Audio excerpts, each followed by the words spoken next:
ఆరోగ్యశ్రీ నుంచి వివరాలు సేకరించిన అడిగాను ఈ ప్రభుత్వం వచ్చిన తర్వాత 5 లక్షల పైన ఆరోగ్యశ్రీ కింద ఎంత మందికి లబ్ధి చేకూరింది ఎన్ని రూపాయలు ఇచ్చారు అని అడిగాను అధ్యక్ష నేను అడిగిన నాటికి అప్పుడు 110 చెప్పారు కానీ దాదాపు మొత్తం 5 లక్షల పైన ఈ రాష్ట్రం మొత్తంలో ఆరోగ్యశ్రీ కింద వైద్యం అందింది కేవలం 200 లోపు మాత్రమే వీళ్ళు ఖర్చు పెట్టింది కేవలం 12 కోట్ల లోపు మాత్రమే అయితే ఇక్కడ ఇంకొక విషయం చెప్పాలి అధ్యక్ష ఏంటిదంటే అధ్యక్ష ఇవాళ మాదేమో చేసింది ఎక్కువ చెప్పుకునేది తక్కువ వాస్తవానికి బీఆర్ఎస్ ప్రభుత్వ హయాంలో I'm on record if I'm wrong you please correct me Bhatti garu BRS ప్రభుత్వ హయాంలో ఆరోగ్యశ్రీ కింద 5 లక్షల రూపాయల పైన 607 మందికి మేము వైద్యం అందించాం 607 మందికి 40 కోట్ల రూపాయలతో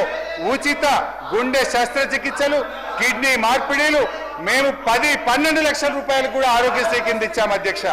అధ్యక్ష మేమేమో చేసింది చెప్పుకోలేదు మేము చేసింది వీళ్ళేమో చేసింది తక్కువ చెప్పుకునేది ఎక్కువ ఉన్నది అధ్యక్ష ఇక మా R&B శాఖ గౌరవనీయులు బట్టి గారు R&B శాఖ గురించి మాట్లాడుతూ హ్యామ్ మోడల్ చేస్తున్నాము అన్నాడు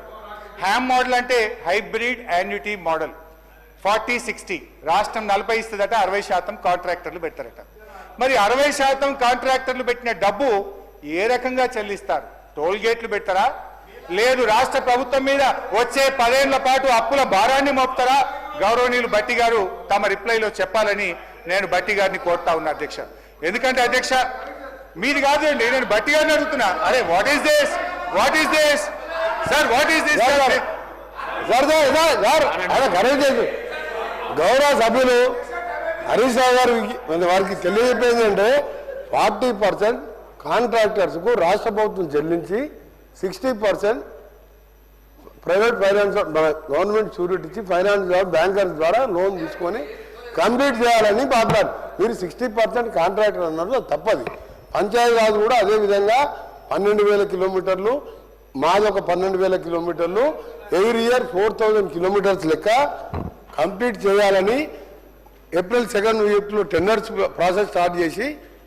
మే జూన్ వరకు వర్క్ స్టార్ట్ చేయాలి ఎందుకంటే అధ్యక్ష ఇవన్నీ ఎందుకంటే 10 సంవత్సరాలు ఒక్క గుంట పూడలే ఒక్క రోడే లే ఒక కట్టిన కాలేజీలో కూలిపోయింది వీళ్ళు ఏమైనా ఇలా దోపిడిగా రోడ్ అధ్యక్ష ఒకటే చెప్పదలుచుకున్నాను మనకు సార్ అధ్యక్ష మనం చూస్తున్నాం మన అంటే నేను R&B మినిస్టర్గా నేషనల్ హైవే వ్యవహారంతో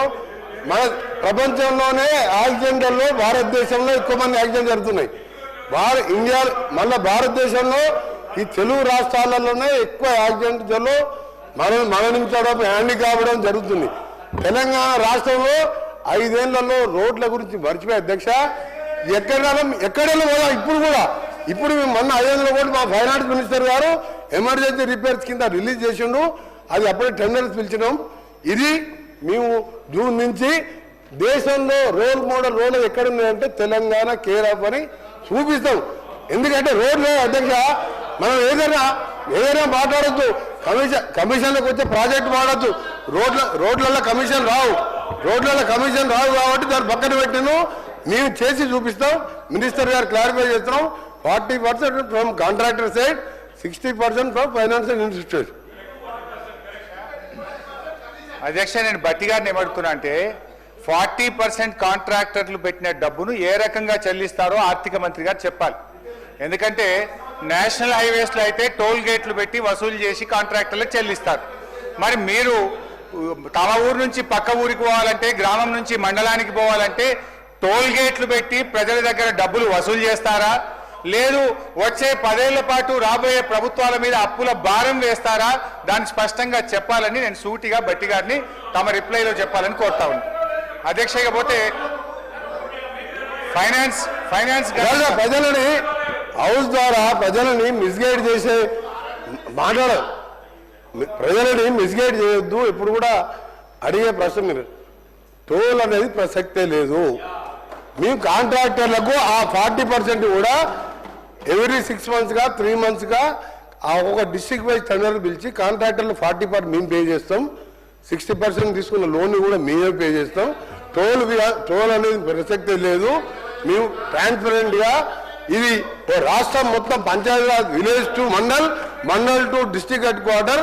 డబుల్ రోడ్స్ తోని మోడల్ గా వచ్చే 3 years తర్వాత అప్పుడు మీరే రోడ్ల మీద తిరుగుతారు, మీరే చూసి అప్పుడు అర్థమవుతుంది మీకు. టోల్ ప్రసక్తే లేదు, టోల్ అనే మాటే లేదు.